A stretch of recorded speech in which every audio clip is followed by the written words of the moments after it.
성도들 한 주간 평안하셨습니까? 장마에 좀 지치셨죠? 괜찮으세요? 꿉꿉한 몸과 마음을 시원케 하시는 하나님 은혜가 이 시간 함께 하시기를 주의 이름으로 축원합니다. 우리가 지난주에 나눴던 말씀 기억하십니까? 살아있는 것의 특징이 뭐라고 했습니까? 성장하는 것이다 그랬습니다. 그런데 때로 성장할 때 고통이 따르기도 합니다. 아이들 키우다 보면 이유 없이 아프다고 할 때가 있잖아요. 그거 뭐라고 불러요? 성장통이라고 그럽니다. 그냥 키가 빨리 자라다 보니까 아픈 거죠.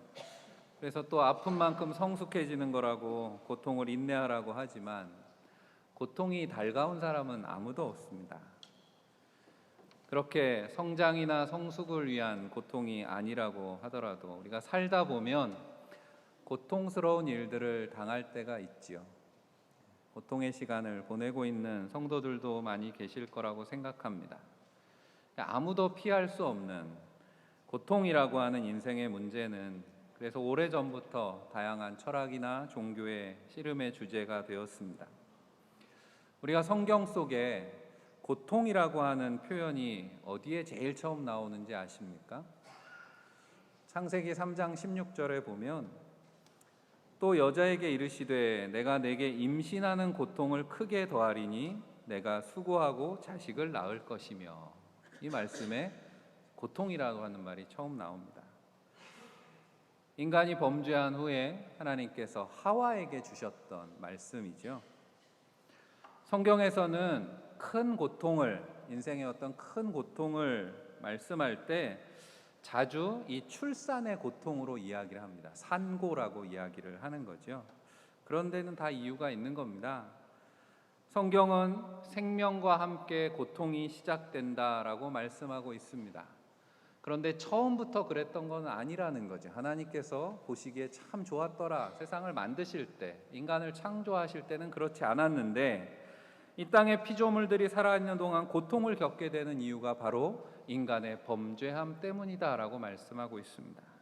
인간의 고통, 고난의 문제는 그래서 죄와 떼어놓고 생각할 수 없다고 성경은 말씀합니다.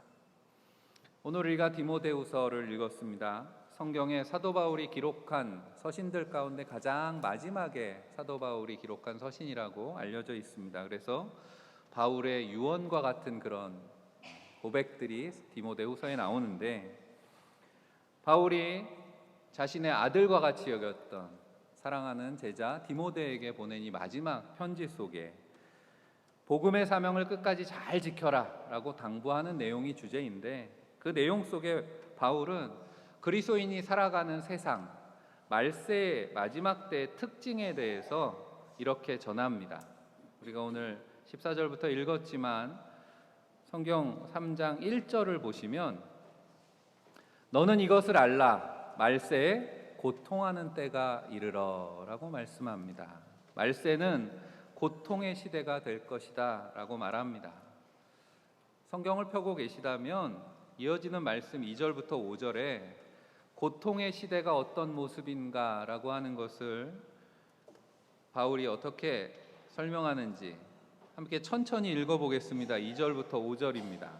사람들이 자기를 사랑하며 돈을 사랑하며 자랑하며 교만하며 비방하며 부모를 거역하며 감사하지 아니하며 거룩하지 아니하며 무정하며 원통함을 풀지 아니하며 모함하며 절제하지 못하며 사나우며 선한 것을 좋아하지 아니하며 배신하며 조급하며 자만하며 쾌락을 사랑하기를 하나님 사랑하는 것보다 더하며. 아멘. 바울이 고발하는 이 고통의 시대의 모습을 보면 바로 오늘 우리가 살아가는 시대의 모습이 그렇지 않냐, 우리가 인정하지 않을 수가 없습니다. 그런데 바울이 이 편지를 쓸 때는 로마 시대잖아요. 바울이 살던 그 시대에 어떻게 오늘 우리의 시대상을 이렇게 꿰뚫고 있을까 싶지만, 사실 죄가 사람들의 마음을 지배하는 시대의 모습은 그때나 지금이나 다르지 않다는 것을 말씀해주고 있는 것입니다. 그렇게 생각하면 우리가 살아가는 이 시대 첨단 물질 문명으로 발전했다고 우리는 생각하지만 오늘 인류의 모습이 영적으로 보면 2000년 전 고대 사회와 별반 다를 것이 없다라는 것도 깨닫게 됩니다. 결국 인간의 노력으로는 우리 안에 내재되어 있는 죄인의 속성을 눈꼽만큼도 변화시킬 수 없었다는 것을 알게 됩니다. 그래서 이어지는 8절에 보시면 이 사람들은 그 마음이 부패한 자요 믿음에 관하여는 버림받은 자들이라 라고 말씀하고 있습니다. 우리가 지난주에도 부패한 마음에 대한 이야기를 했습니다. 바로 구약시대 예레미야 선지자가 지적했던 말씀이죠. 사람의 마음이 참 부패하기 쉽다. 변덕이 심하고 우리 마음을 알 수 없고 그게 죄인의 마음이 그렇다라고 지적했던 것을 오늘 신약 성경도 다시 똑같이 언급하고 있는 것입니다. 이 고통의 시대를 설명하는 내용 속에 방금 같이 읽었던 2절에서 5절 말씀 속에 역설적이게도 사랑이라는 단어가 가장 많이 등장합니다. 자기를 사랑하고 돈을 사랑하고 쾌락을 사랑하고 그렇게 사랑하는데 왜 고통의 시대냐라고 하는 겁니다. 부패한 마음에는 이 사랑의 방향이 잘못됐기 때문에 그렇습니다.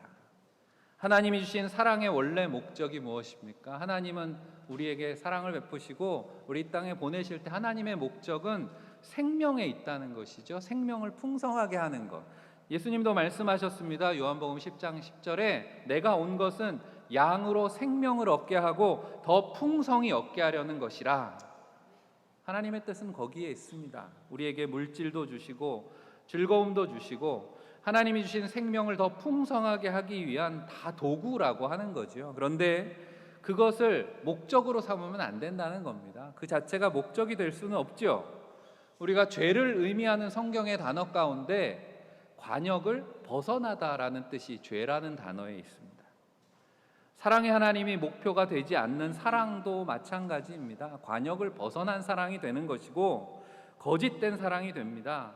이 거짓된 사랑은 바울이 고발하는 것처럼 자랑하고 교만하고 비방하고 오늘 읽은 2절 말씀에 나오는 내용들이죠. 그것이 결국 관계를 깨뜨린다는 거죠. 이어지는 말씀들 쭉 읽으면서 묵상해 보면 그 내용들이 다 가정을 파괴하는 이유들이고 사회를 위기에 빠뜨리게 되는 그런 왜곡된 사랑을 고발하고 있는 것입니다. 인간의 뇌에 대한 연구가 활발해지면서 발견하게 된 재미있는 사실 중에 하나가 있습니다. 우리가 육체적으로는 쾌락, 즐거움을 누리는 거랑 고통을 느끼는 것이 사실은 같더라는 거죠. 뇌에서 일어나는 작용으로 이야기하면 도파민이라고 하는 신경 전달 물질이 고통을 느낄 때나 쾌락을 느낄 때나 똑같이 작용을 하더라라는 거죠. 무슨 말입니까? 우리의 몸은 고통스러워하면서도 쾌락을 즐기는 것으로 착각할 수 있다라고 하는 말입니다. 이게 사탄이 하는 일이 꼭 그렇지 않습니까? 거짓을 참인 것처럼 교묘하게 포장해서 거짓을 쫓아가면서도 우리는 참을 쫓아간다고 착각하게 만드는 거죠. 인생으로 하여금 참 목적을 잃어버리고 거짓 사랑에 중독되게 만드는 것이 바로 사탄의 전략이라고 하는 겁니다. 그런 악한 세상 가운데에서 우리 안에 계획하신 하나님의 참 사랑을 회복하는 여러분들이 되시기를 바랍니다. 그래서 우리의 목적, 우리의 삶에 풍성한 생명에 거하는 성도들 되시기를 주의 이름으로 간절히 축원합니다. 성경에는 인생이 겪는 고통의 이유, 고난의 원인으로 죄에 대한 고발만 하는 것이 아니라 우리가 어떻게 하면 이 고통에서 자유로울 수 있을까? 바로 복음의 비밀을 말씀해 주십니다. 오늘 우리가 읽은 15절 말씀이죠. 어려서부터 성경을 알았나니 성경은 능히 너로 하여금 그리스도 예수 안에 있는 믿음으로 말미암아 구원에 이르는 지혜가 있게 하느니라. 오늘 말씀 속에 구원의 지혜가 담겨 있습니다. 바로 그리스도 예수 안에 있는 믿음, 우리가 예수 그리스도를 믿는다라고 할 때 한마디로 예수 그리스도가 우리를 죄와 고통에서 구원하심을 믿는 것입니다. 우리가 성경 말씀을 통해서 깨닫게 되는 복음의 비밀이 그거잖아요. 성경은 바로 이 구원의 비밀을 우리에게 알려주는 책입니다. 하나님이 어떻게 우리를 구원하셨습니까? 바로 예수 그리스도 십자가에서 고난당하시고 피 흘려 죽으심으로 우리를 모든 죄악과 고통에서 건져 주신 줄로 믿습니다. 이 구원에 이르는 지혜, 여러분들은 다 아멘 하고 믿음으로 고백을 하셨지만 사실 믿지 않는 세상 사람들이 볼 때는 전혀 이해가 되지 않는 지혜입니다. 우리는 너무도 익숙한 복음의 내용이 세상이 볼 때는 사실 말도 안 되는 내용이거든요. 신이 인간이 되셨습니다. 육신을 입고. 이해가 안 되죠. 전지전능하신 하나님이 고통과 고난을 당하셨다라고 하는 것도 세상은 이해할 수 없는 이야기입니다. 그래서 성경은 우리에게 말씀하죠. 머리로 이해할 수 없기 때문에 마음으로 믿어야 된다는 거예요.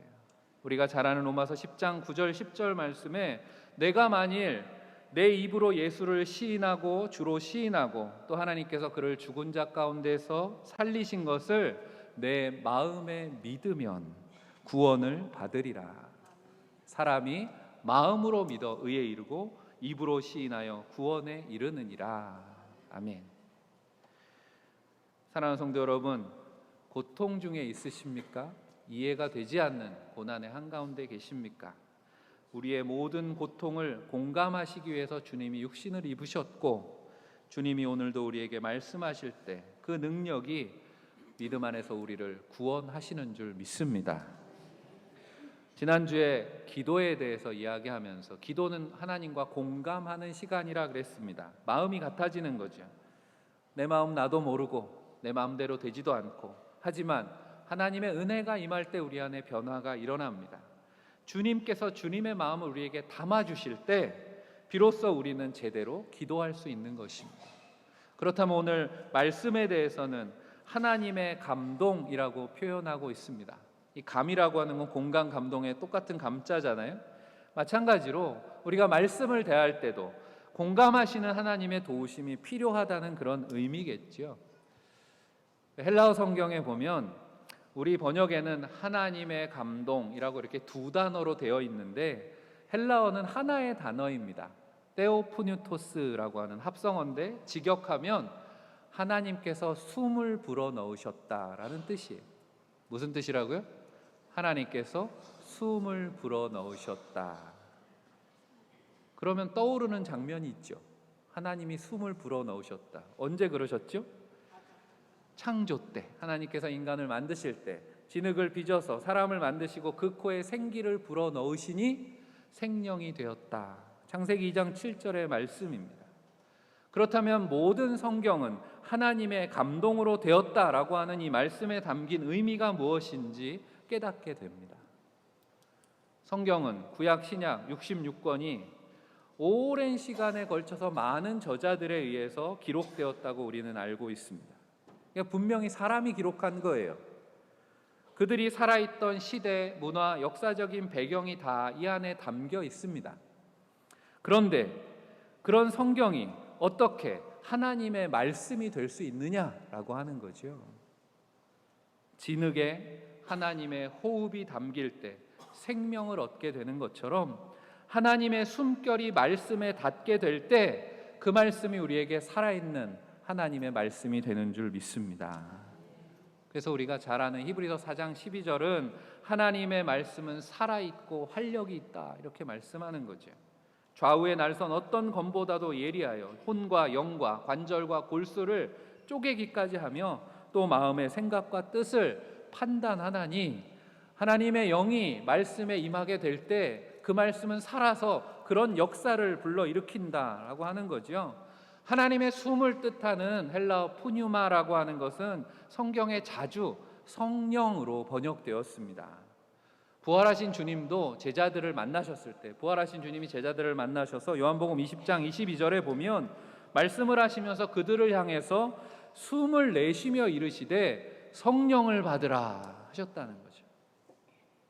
숨을 내쉬면서 성령을 받으라. 그래서 하나님의 숨결이 담긴 말씀으로 우리가 성경을 제대로 읽으려면 어떻게 해야 된다고 성경은 말씀합니까? 베드로후서 1장 20절 21절에 성경의 모든 예언은 사사로이 풀 것이 아니니 성경은 제대로 읽으려면 오직 성령의 감동하심을 받은 사람들이 하나님께 받아 말한 것임이라. 무슨 말입니까? 성령의 감동이 있어야 우리가 말씀을 제대로 깨닫게 됩니다. 성령의 도우심으로 말씀이 내 안에 살아 역사하시고 나의 말씀이 되는 거죠. 그럴 때 나를 변화시키는 능력의 말씀이 되는 줄 믿습니다. 우리가 오래전부터 성경을 읽었고 어려서부터 말씀을 배웠고 하지만 성령의 감동이 없으면 그것은 그냥 에베소 교회에 보낸 편지이고 디모데에게 보낸 유언장일 뿐이다 라고 하는 거죠. 교훈과 책망과 바르게 함과 의로 교육함이라고 하는 살아계신 하나님의 말씀의 유익을 얻기 위해서는 우리 가운데 성령의 감동이 늘 끊이지 않기를 축원합니다. 우리가 감동받았습니다 라고 할 때 영어식으로 표현하면 moving입니다. 움직인다는 뜻이잖아요. 내 마음이 움직였습니다 이런 뜻이죠. 감동받았습니다. 오늘 찬양대 감동받았습니다. 찬양이 우리의 마음을 떨리게 한 거죠. 하나님의 감동으로 된 성경이 우리의 마음을 움직입니다. 말씀이 내 안에 변화를 일으킵니다. 그런데 감동이라고 하는 한자를 좀 아시면 감동의 이 동자가 움직일 동자인데 무거울 중자 옆에 힘력자가 들어 있습니다. 그러니까 무거운 것에 힘이 가해지면 움직인다 이런 뜻이죠. 또 무겁다라고 하는 거 중자만 떼어놓고 보면 무거울 중자라고 하는 게 어떻게 무겁다는 뜻이 됐을까? 한자 모양을 보면 뭐를 계속 쌓아놓은 겁니다. 계속 쌓이면 무겁다는 거죠. 그러니까 무거운 것을 움직이게 하려면 역시 힘도 쌓아야 되는 겁니다. 힘이 계속 가해져야 움직이죠. 공진현상이라고 하는 걸 들어보셨습니까? 물체가 가지고 있는 고유한 주파수가 있는데 그 주파수에 맞는 힘을 더하면 떨린다는 거예요. 예전에 서울에 한 큰 쇼핑센터 빌딩이 흔들려가지고 손님들이 지진이 났는가 하고서 다 막 대피하고 그런 일이 기사에 난 적이 있습니다. 어떻게 쇼핑센터가 흔들렸는가? 나중에 전문가들이 조사를 해보니까 그때 지진은 안 일어났고 건물이 흔들린 이유를 추적해 보니까 건물 안에 영화관이 있었다는 거죠. 근데 요즘에는 그냥 보기만 하는 영화가 아니라 막 의자도 흔들리고 막 이런 4D 영화라는 게 있어요.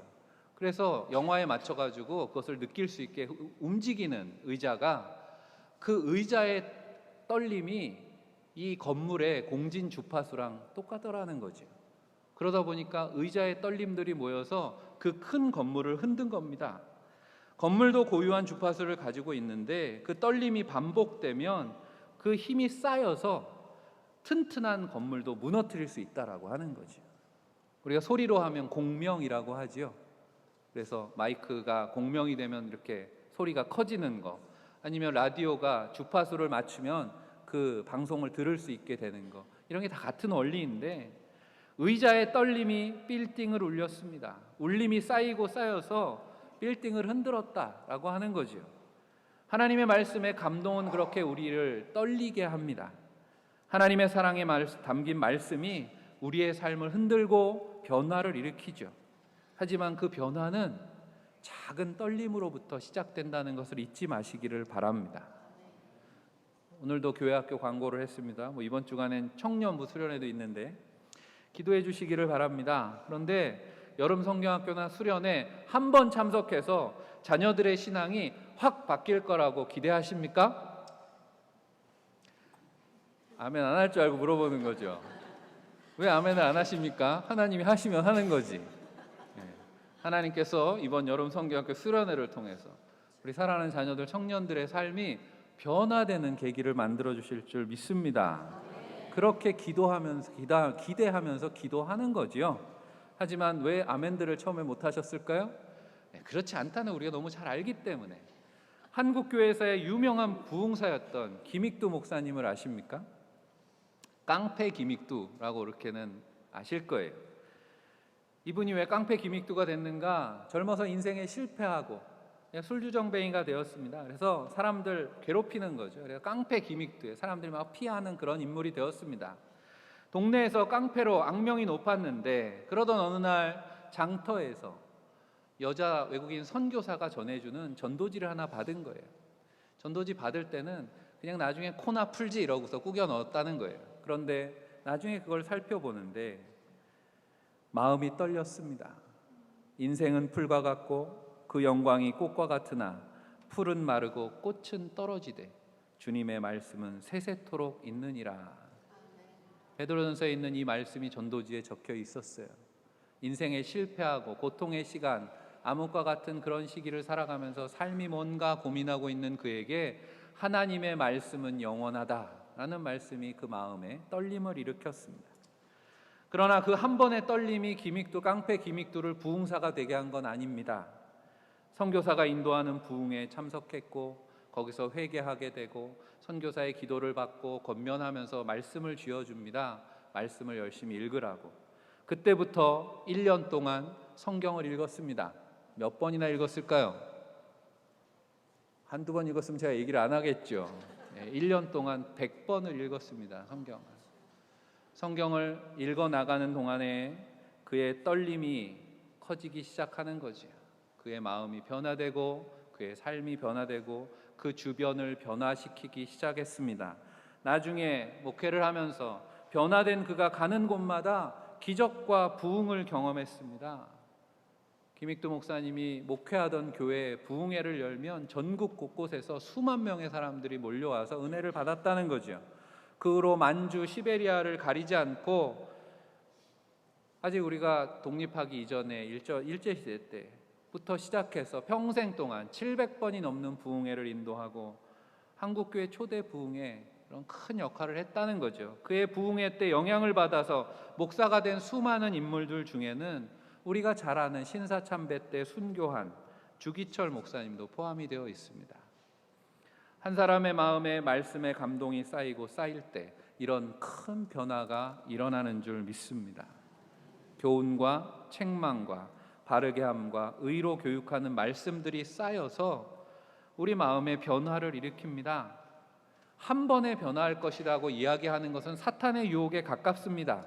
왜냐하면 육체의 육체의 쾌락이라는 게 그런 거잖아요. 금방 즐거움이 있습니다. 마약처럼 효과가 빠르기 때문에 사람들이 끌립니다. 하지만 그런 변화의 결과는 고통뿐이라고 하는 것을 우리는 너무도 잘 알고 있습니다. 오히려 좋은 약은 장복해야 된다 그러죠. 그래서 그 변화가 우리 안에 잘 나타나서 건강해지는 거죠. 물론 듣기 좋은 말씀이 감동받기도 쉽습니다. 그렇지만 오늘 교훈과 책망과 바르게 함과 의로 교육함이라고 하는 말씀의 의미가 뭐겠습니까? 듣기 불편한 말씀도, 말씀 들으면 가슴이 아프고 속이 쓰리고 때로 따분한 그런 설교도 마음에 쌓으시기를 바랍니다. 우리가 물이 100도가 다다라야 끓잖아요.